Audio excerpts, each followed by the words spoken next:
fini. Bon, on se retrouve dans cette vidéo pour voir ce qui se trouve à l'intérieur de cette ST44151 de chez Avenger Airsoft. Tout d'abord, commençons par démonter le top cover. Puis nous allons nous assurer que la gearbox et tout le système de la gearbox, le nozzle, soit bien en position 0, c'est-à-dire le piston bien en avant. Pour cela, il suffit de mettre 2-3 coups, 2 coups par coup, et comme ça votre gearbox sera réellement à 0. Puis nous passons au démontage du rail supérieur en démontant les 4 vis qui se trouvent ici, 2, 3 et 4.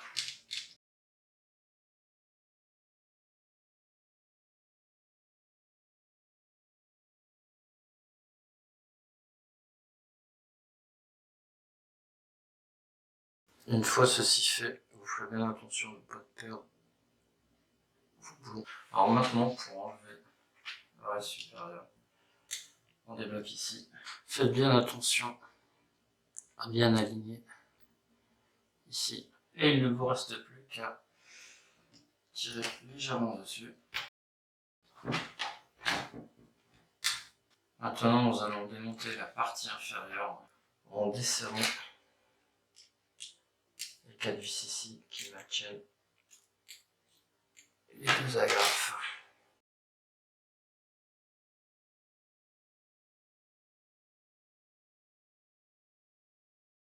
Une fois ceci fait, poussez doucement vers le bas.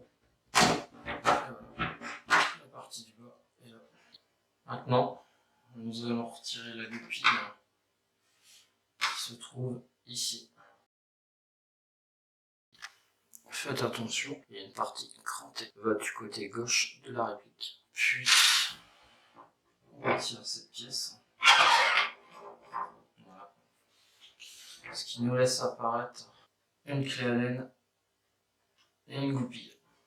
Maintenant, enlevez les 2 vis qui maintiennent le bloc au pop. Puis, desserrez la clé Allen qui se trouve ici.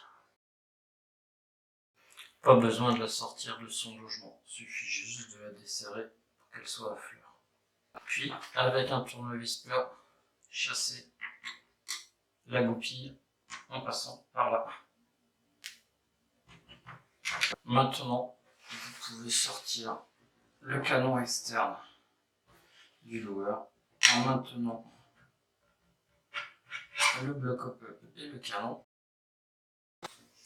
Et voilà, on peut en profiter pour sortir le bloc up et le canon. Avant d'aller plus loin, nous allons vérifier le bloc up suite aux essais qui n'étaient pas très satisfaisants. Donc, pour démonter le bloc up, d'abord enlevez la goupille. Mettez le bloc à 0, donc allez en avant. Puis sortez le canon tout doucement pour ne pas arracher le joint. Ah, celui-ci sort pas bien. Voilà. Celui-ci est récalcitrant. Il est tellement gras. On se retrouve avec un joint bleu qui est pas si souple que ça. Hein. C'est pas comme les joints noirs habituels. On les applique. Il y a une très grosse lèvre à l'intérieur par contre. Le petit cylindre, je sais plus comment ça s'appelle. Le cylindre qui appuie sur le joint pop pour faire l'effet à la bille, par contre il est très très souple. Alors, nous allons démonter le sélecteur par le boulon, par la vis qui se trouve ici. Voilà. Puis, nous allons démonter la vis se trouvant sous la poignée moteur. ici.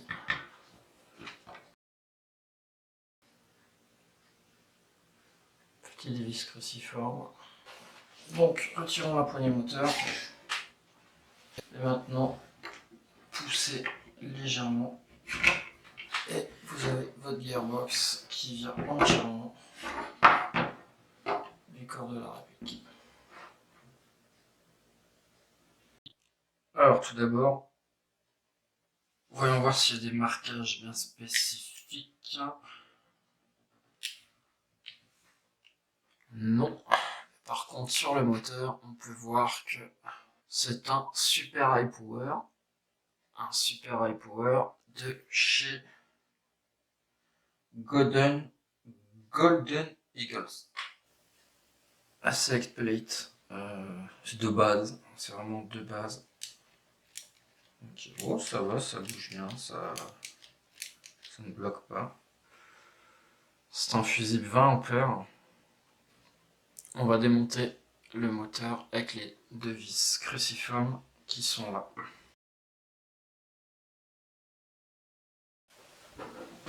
Voilà.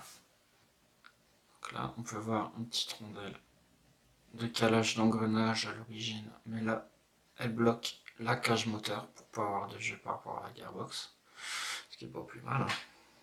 Alors, les cosses moteurs. À l'occasion, on peut voir aussi que c'est du câble assez rigide quand même. Pour voir le positif aussi. Pas prêt de bouger.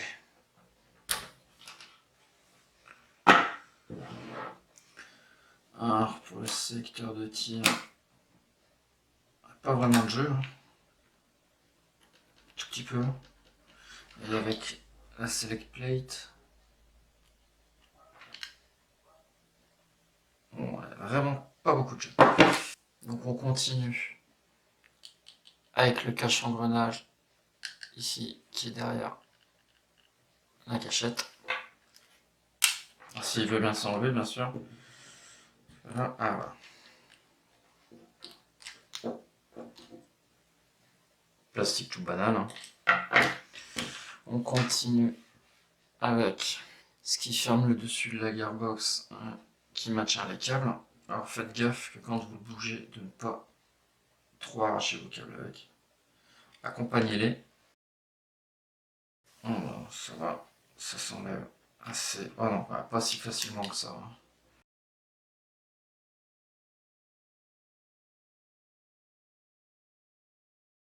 Avec les rebords pour accrocher le câble. Maintenant, on va retirer.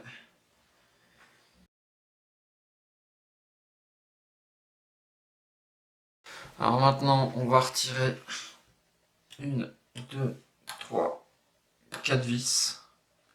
Faites attention aux tailles des vis. Généralement, c'est la plus petite, la moyenne, et ces deux-là, c'est deux grandes.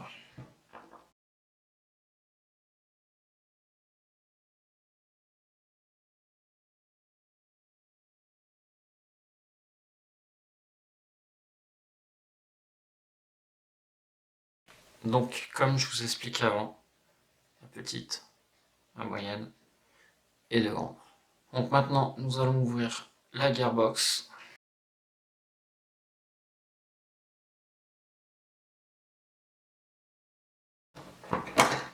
Voilà.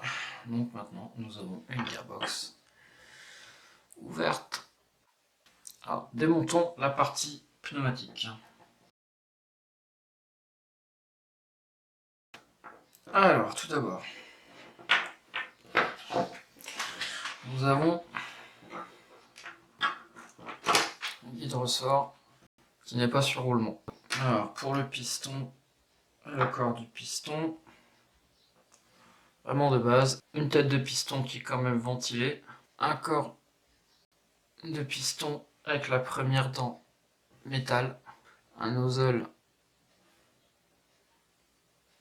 plastique en croix, sans joint torique, un cylindre plein et une tête de cylindre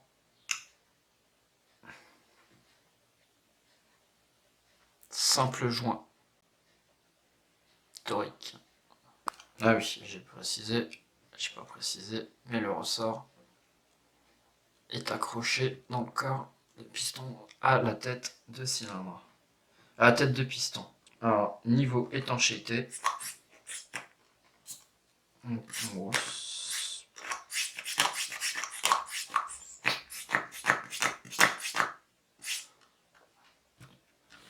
doucement, ça prend.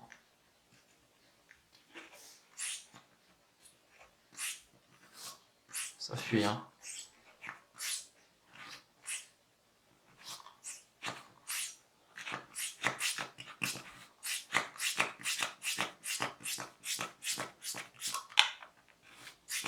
C'est pas terrible.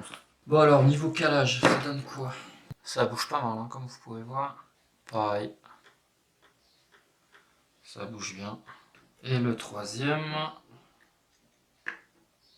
Ah bah ça bouge tout autant. Donc un bon calage sera nécessaire. Voilà, il ne nous reste plus que les engrenages. Ah mais quelle surprise. Donc voyons voir un peu plus dans la merde. Celui-là ça va. Ah c'est dégueulasse quand même. Ah bah tiens donc. Bah alors c'est la première fois que je vois ça. Derrière l'engrenage moteur se trouve un roulement à billes. Celui-là aussi, wow. Je sais pas si vous voyez bien. C'est pas très propre. Pour une réplique sortie de boîte quand même. Oh là là là là. Je sais pas combien de temps elle a été stockée celle-là, mais... Voilà, c'est bien... C'est bien ça là. Alors, suite à l'ouverture de cette réplique, il y a pas mal de choses qui pourraient être faites pour gagner en précision, tout aussi la fiabiliser. Alors, tout d'abord, pour la partie pneumatique, tout simplement, le guide ressort, le changer pour un guide ressort sur roulement. Le corps de piston d'origine, le remplacer par un corps de piston tout en métal. La tête de piston blanche, la changer par une tête de piston alu sur roulement. Le cylindre, ou le changer pour une question de compatibilité entre les pièces, ou le garder à voir. La tête de cylindre, la changer par une tête de cylindre de double joint. Le nozzle plastique, le changer par un nozzle alu avec joint torique. Pour le bloc pop et le joint au pop, je vais conserver le même pour l'instant. Et pour le canon en laiton 608, je vais passer par un Madbull Python 2 en 603. Et je pense que déjà là, ce sera déjà bon. À voir par la suite, niveau performance, ce que cela donnera. Donc je vous invite à me retrouver sur la troisième vidéo pour le montage de toutes ces pièces-là, ainsi qu'un test de tir pour voir ce que cela donne.